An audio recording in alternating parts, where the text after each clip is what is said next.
Good morning dear students.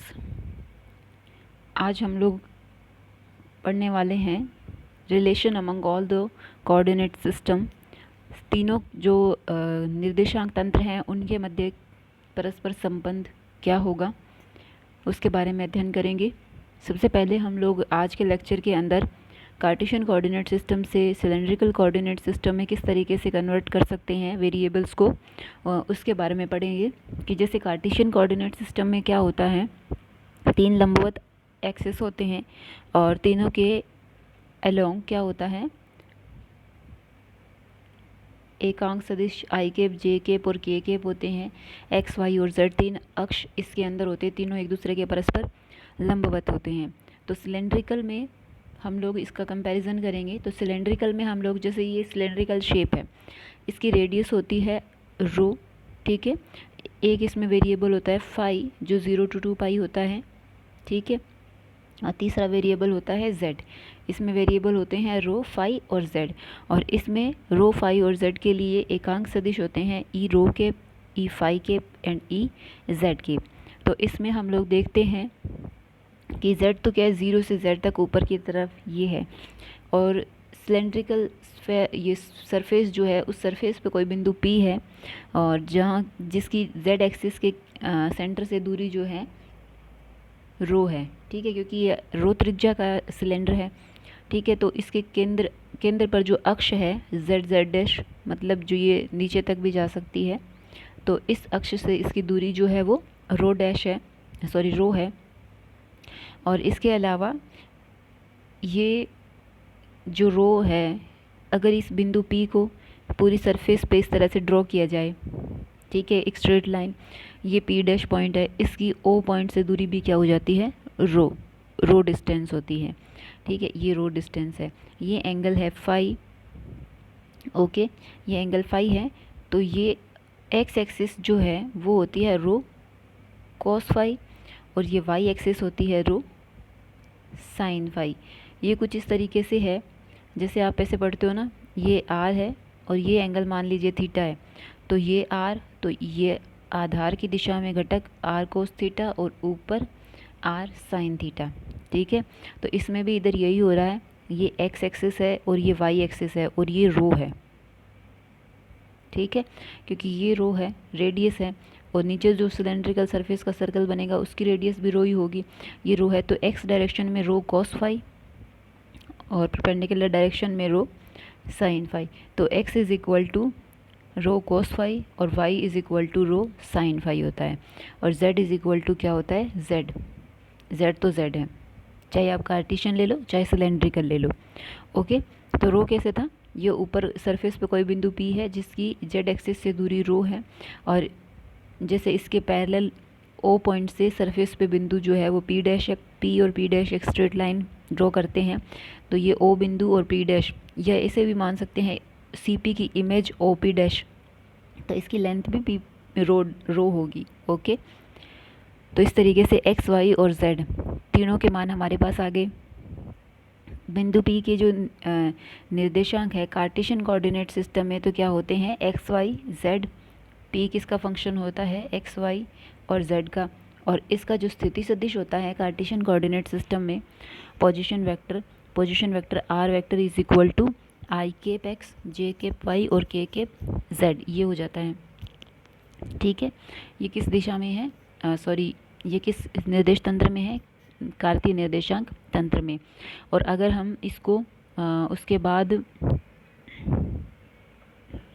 X Y और Z इनके मान जो रखेंगे ये वाले, तो rho cos phi, rho sine phi और के जेड।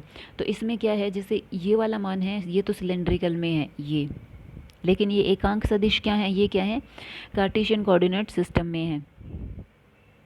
तो हम क्या करेंगे, हम जैसे हमारे पास कार्तीय निर्देशांक तंत्र में स्थिति सदिश दिया गया हो, तो हम उसके एकांक सदिश भी निकालेंगे, जैसे आई केप, जे केप और के केप, इनके मान जो है वो सिलेंड्रिकल में निकालेंगे।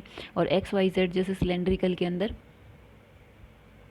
ये क्या है, एक तरीके से हमारे पास ये चीज़ है कि अगर हमें रो और फाई और जेड सिलेंड्रिकल के कोऑर्डिनेट पता हो तो हम कार्टेशियन के कोऑर्डिनेट्स निकाल सकते हैं। अब इससे आप जैसे ये अगर जैसे मैंने कहा कि ये हमें रो फाई और जेड पता है तो हम एक्स वाई जेड निकाल सकते हैं। इससे हम कन्वर्ट उल्टा भी कर सकते हैं, जैसे हमें एक्स वाई जेड पता हो तो हम रो फाई और जेड भी निकाल सकते हैं। कैसे? देखो यहाँ पे हम दोनों जो इक्वेशन है 1a और 1b दोनों का स्क्वायर करके जोड़ देंगे। तो 1a और 1b का स्क्वायर करने से क्या आएगा? Rho square cos square phi rho square sine square phi. तो rho square is equal to x square plus y square. तो rho is equal to root x square plus y square, यानी कि हमारे पास x और Y हो तो हम रो निकाल लेंगे। दूसरा 1b बटे 1a डिवाइड कर देंगे तो tan phi is equal to y by x. तो phi y is equal to sorry ये नहीं, ऊपर वाला ये रहा, phi is equal to tan inverse y by x, यानी कि हमें डिवाइड करना है 1b में 1a को भाग देना है। तो साइन बटे कॉस टेन फाई और वाई बटे एक्स। तो phi is equal to tan inverse y by x और z is equal to z. तो हमारे पास अगर एक्स वाई और z दिए हों तो हम लोग उससे रो फाई और जेड भी निकाल सकते हैं। ठीक है, तो ये तो निर्देशांकों का आपस में रूपांतरण है। जैसे कार्तीय निर्देशांक एक्स वाई और जेड दिए गए हैं तो बेलनी निर्देशांक या सिलेंड्रिकल कोऑर्डिनेट्स किस तरीके से निकालेंगे? रो निकालेंगे root x square plus y square, phi निकालेंगे tan inverse y by x और z is equal to z होता ही है। इसी तरीके से अगर हमें सिलेंड्रिकल दिए हुए हों, यानी कि रो फाई और जेड दिए गए हों, तो एक्स निकाल सकते हैं रो कोस फाई से, वाई निकाल सकते हैं रो साइन फाई से, z is equal to z. फिर उसके बाद हम यूनिट वेक्टर की बात करते हैं। जैसे मैंने कहा ना, कोऑर्डिनेट्स को तो आपस में बदल लिया है, एक्स को रो में, रो को एक्स में, वाई को फाई में, फाई को वाई में,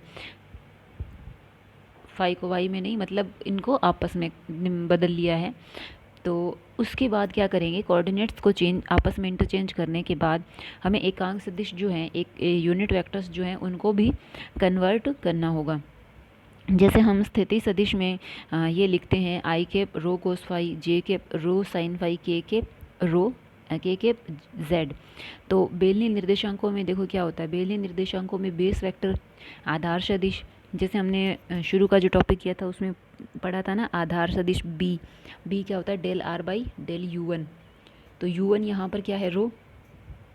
तो del r by del rho, r का रो के रिस्पेक्ट में अवकलन करेंगे तो यहाँ पे जैसे रो कॉस फाई है, रो साइन फाई है, तो रो यहाँ से हट जाएगा, रो के रिस्पेक्ट में करेंगे तो रो तो 1 हो जाएगा। तो i cap cos phi, j cap sine phi.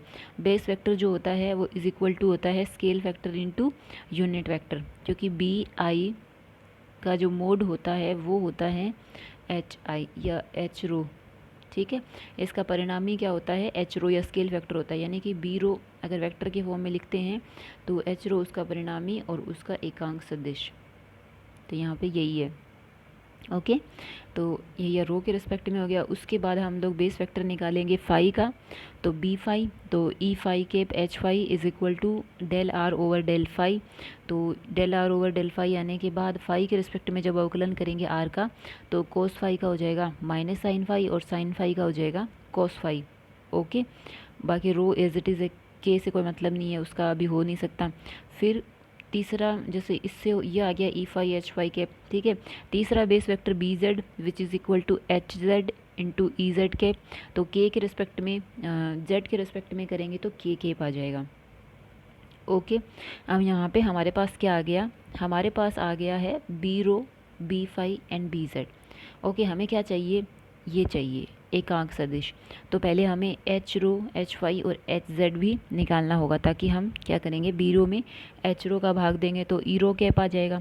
इसी तरह कंटिन्यू करेंगे तो एच रो क्या होता है? बेस वेक्टर का परिणामी होता है, बी रो का परिणामी।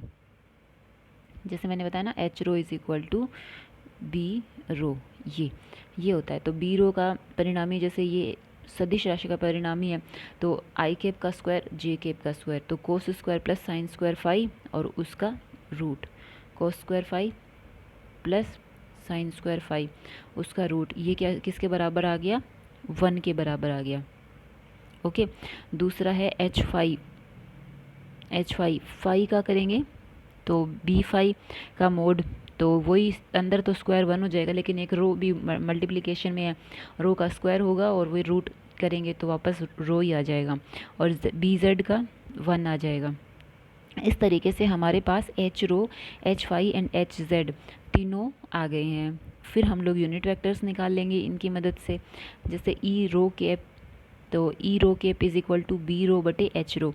एच रो तो 1 है, तो बी रो क्या है, बी रो ये है।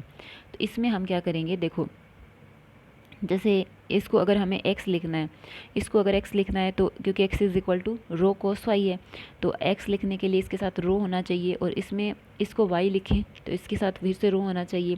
तो हम क्या करेंगे, ऊपर रो से मल्टीप्लाई कर देंगे, नीचे डिवाइड कर देंगे, जिससे क्या हो जाएगा, ये तो हो जाएगा i cap rho cos phi plus j cap rho sine phi, okay, बटे रो।